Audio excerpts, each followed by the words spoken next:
boys, they're handsome and strong, but always the first to tell me I'm wrong. Boys try to take me, I know Tabik they tell me pun. I'm weird. Halo semua, perkenalkan nama saya Eka Riana Fitasari Sirait dengan NPM 1914151056. Saya dari kelas C, jurusan Kehutanan, Fakultas Pertanian Universitas Lampung. Di sini saya akan menjelaskan materi jurnal mengenai hidrologi yang ditulis oleh Sumarni dan kawan-kawan dalam Jurnal Rekayasa volume 20 nomor 2 tahun 2016 pada bulan Agustus dengan judul Studi Kasus Penggunaan Sumber Daya Air di Daerah Aliran Sungai Daswai Ketibung, Kabupaten Lampung Selatan. Materi ini akan disampaikan melalui 4 pokok bahasan utama. Yang pertama ada pendahuluan, yang kedua metode penelitian, yang ketiga ada hasil dan pembahasan, serta yang keempat ada kesimpulan. Sekarang kita masuk yang pertama, pendahuluan. Kita tahu bahwa sumber daya air merupakan sumber kehidupan yang sangat penting bagi setiap makhluk hidup. Baik itu manusia, hewan, dan tumbuhan pasti sangat membutuhkan sumber daya air untuk kepentingan hidup dan serta kelangsungan hidupnya. Ternyata dalam pemanfaatannya, sumber daya air diatur dalam Undang-Undang Dasar tahun 1945 serta Undang-Undang Nomor 7 tahun 2014 tentang sumber daya air, yang dimana ditulis mengamanatkan agar air sebagai sumber daya harus benar-benar dimanfaatkan demi kemakmuran bersama. Sekarang kita akan membahas mengenai daerah aliran sungai. Apa sih daerah aliran sungai itu? Menurut Asdag tahun 2002, daerah aliran sungai merupakan suatu wilayah daratan yang secara topografi dibatasi oleh punggung-punggung gunung yang menampung air hujan yang akan dialirkan ke laut melalui sungai utama. Dalam daerah aliran sungai ini terdapat debit andalan. Debit andalan menurut Montarci 2009 yaitu debit yang tersedia sepanjang tahun yang memiliki besarnya resiko kegagalan tertentu. Namun, debit andalan juga dapat dikatakan sebagai debit air yang bisa diandalkan untuk memenuhi kebutuhan air pada daerah layanannya. Untuk tujuan penelitian, adapun tujuan penelitian ini yaitu untuk memprediksi serta menganalisis banyaknya kebutuhan air, irigasi dan domestik yang diperlukan untuk kondisi sekarang serta untuk kondisi masa depan pada daerah aliran sungai Daswai Ketibung, Lampung Selatan. Kedua, kita akan masuk ke metode penelitian. Dalam metode penelitian ini akan dibahas lokasi dilakukannya penelitian, langkah-langkah kerja dalam penelitian, serta data yang dikumpulkan dalam penelitian. Adapun lokasi dari penelitian ini yaitu di daerah aliran sungai Daswai Ketibung, Kabupaten Lampung Selatan yang memiliki luas sebesar kurang lebih 31,9 km². Langkah-langkah kerja yang dilakukan dalam penelitian ini yaitu yang pertama, mengumpulkan data sekunder, yang kedua, menganalisis data ketersediaan air dari data hidrologi, yang ketiga, menganalisis atau menghitung kebutuhan air total, yang keempat, menganalisis neraca air, dan yang kelima, menganalisis kondisi daerah aliran sungai Daswai Ketibung, Lampung Selatan.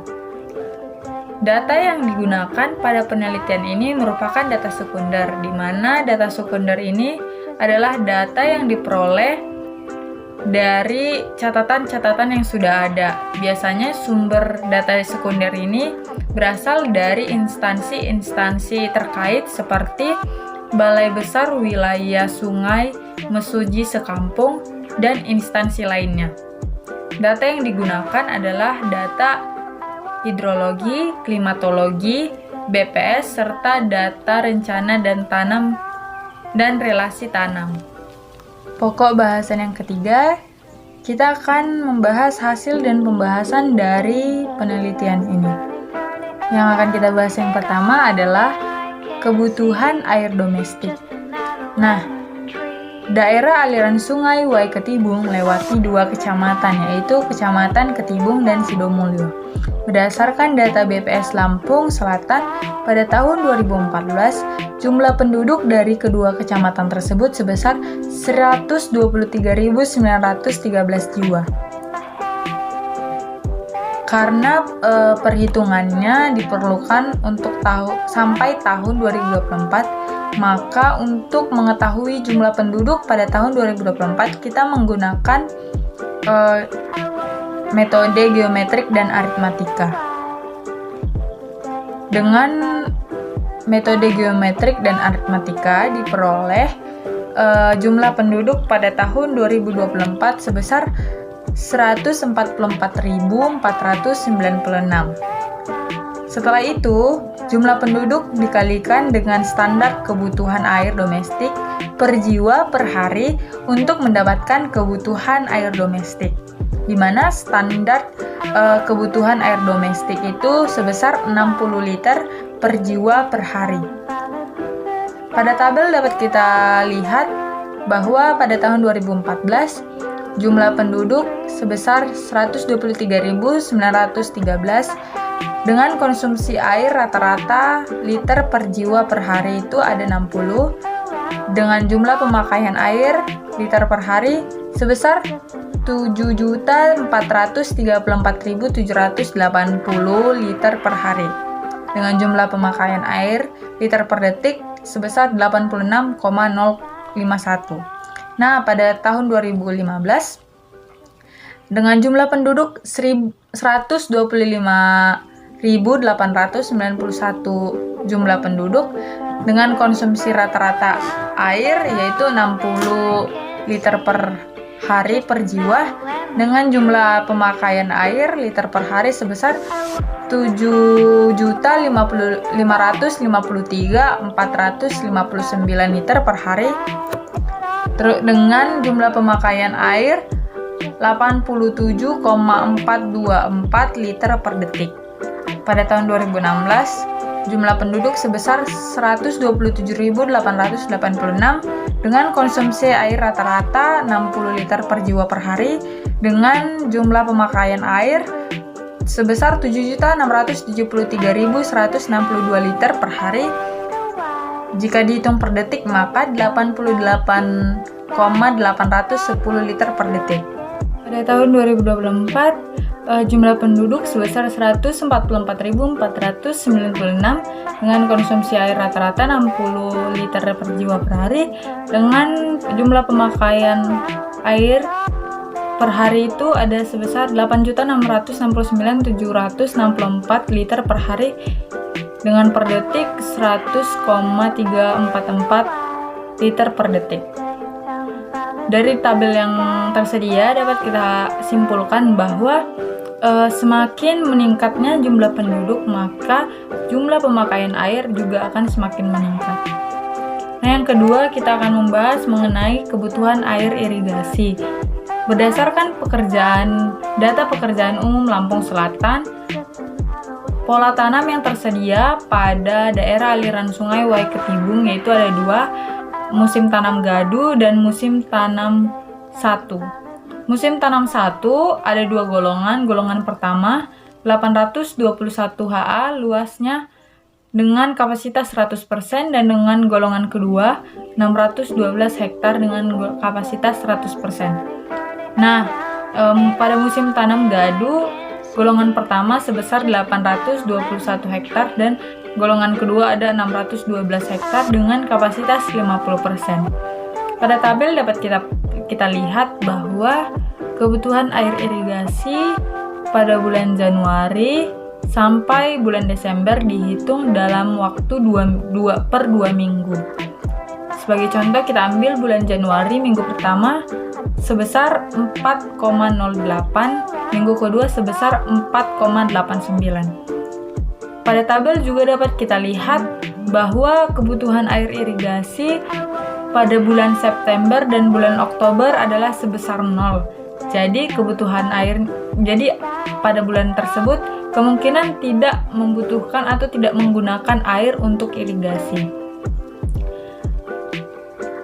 Yang ketiga, kita akan membahas mengenai debit andalan.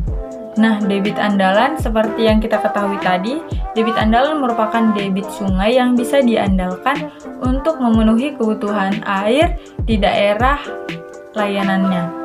Debit air ini bisa kita hitung dengan menggunakan metode FJMOX, yaitu dengan mengumpulkan data-data curah hujan dari stasiun Talang Baru R019 di Lampung Selatan pada periode 1997 sampai 2006. Debit andalan hasil perhitungan dapat kita lihat pada tabel, yaitu pada bulan Januari, minggu pertama, debit airnya sebesar 4,853, pada minggu kedua sebesar 4,326. Pada Februari minggu pertama sebesar 4,579, pada minggu kedua sebesar 5,244. Pada Maret juga seperti itu, dihitung per 2 minggu hingga bulan Desember.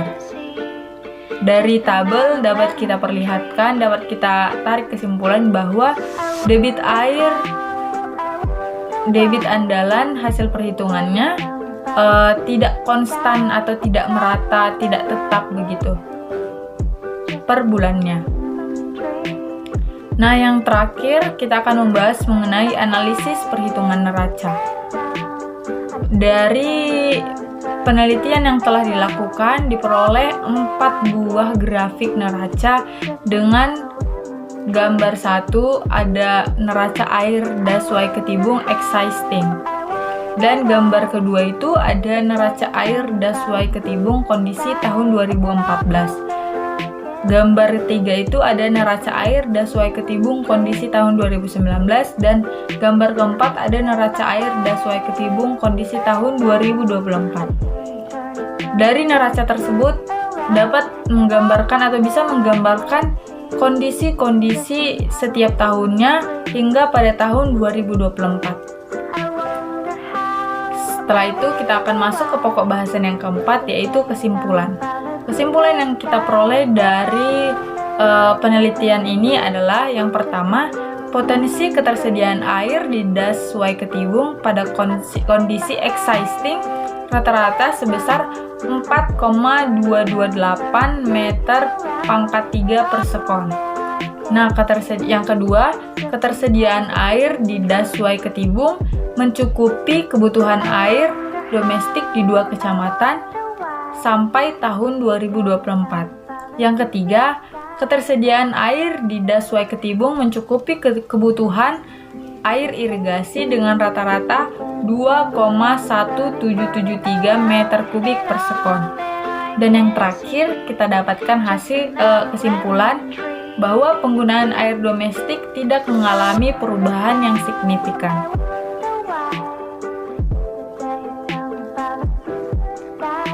Demikianlah pemaparan materi atau presentasi yang dapat saya lakukan. Semoga presentasi ini bisa bermanfaat untuk menambah ilmu pengetahuan. Jika ada kesalahan kata ataupun penyampaian, saya mohon maaf. Saya akhiri. Atas perhatiannya saya ucapkan terima kasih.